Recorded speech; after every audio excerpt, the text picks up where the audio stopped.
आंबा घेतला आहे मी, 2 ते 2.5 किलोचा असेल. तो आता मी सोलून आणि खिचून घेते.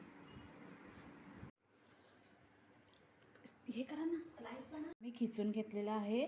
आता हा मी शिजवून घेते. हा बघा एवढा झाला आहे. आता मी तो शिजत ठेवते. हा आपल्याला पूर्ण शिजवून घ्यायचा आहे आंबा. आपण ही कच्ची कैरी 2.5 किलोची होती, ती आपण खिचून घेतलेली आहे अशी, आणि त्याच्यातलं पाणी सगळं मी काढून घेतलेलं आहे जाळीमध्ये ठेवून. आणि ही साखर घेतलेली आहे त्याच्यासाठी लागेल. आणि हे वेलचीचे 4-5 दोडे आणि लवंग, काळी मिरी आणि दालचिनी, आणि थोडंसं आपल्याला तूप लागणार आहे. हे बघा, आपण 2 चमचे याच्यामध्ये तूप घालणार आहेत थोडंसं.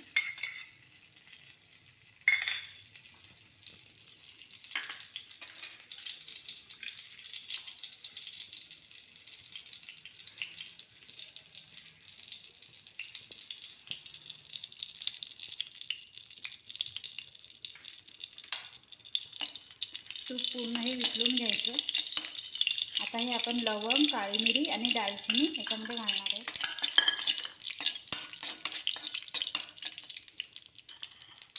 आणि आपल्याला ही कैरी खिचून घेतलेली आहे ना, ती अशी या वाटीने असं त्याचं माप घेऊन घालायची, म्हणजे तेवढी साखर आपल्याला नंतर घालायला लागेल.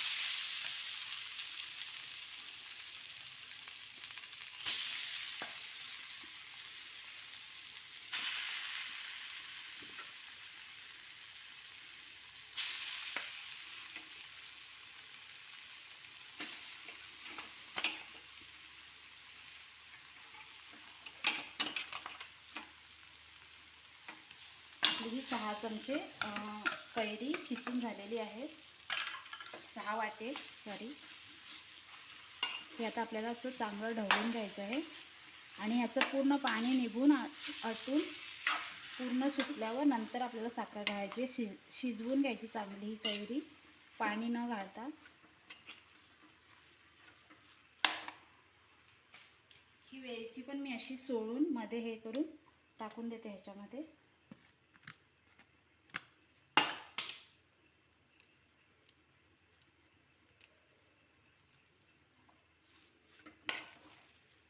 आता मी हे शिजवून घेते झाकण ठेवून नाही कैरी. हे बघा, या आंब्याचं कैरीचं पाणी पूर्ण असं हे झालेलं आहे, सुकलेलं आहे. आता आपण ह्याच्यामध्ये 7 वाटी कैरी खिचलेली होती ना, 7 वाटी ह्याच्यामध्ये साखर घालूया.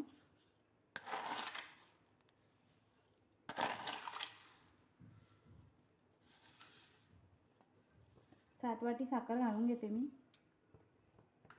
हे बघा, ह्याच्यामध्ये आता 7 वाटी आपण साखर घातलेली आहे. आता हे साखरेच्या असं पाक वळेल ना, त्याच्यामध्येच पूर्ण हे शिजवून घ्यायचा आंबा. मी शिजवून घेते आंबा झाकण. हा बघा, आपला मुरंबा झालेला आहे. मुरंबा कसा झाला, असं अशी कलती ठेवली ना का ती कळती पडत नाही. हे बघा, आपला मुरंबा झालेला आहे असं समजायचं आता झाला. आणि कढईला पण असा चिकटत नाही. हा बघा, कढईतून असा सुटतो. आपला मुरंबा आता तयार आहे. हा बघा, मुरंबा आपला पूर्ण आता थंड झालेला आहे. मस्त हे मुरलेला पण आहे बघा. आता आपण ही काचेची बरणी घेतली, त्याच्यामध्ये भरून घेऊया. मुरंब्याची एवढी बरणी भरलेली आहे. मस्त साफ करून मी स्वच्छ करून बरणी आणि मुरंबा भरलेला आहे. जर तुम्हाला हा मुरंबा आवडला तर मला लाईक करा, शेअर करा, कमेंट करा. बाय.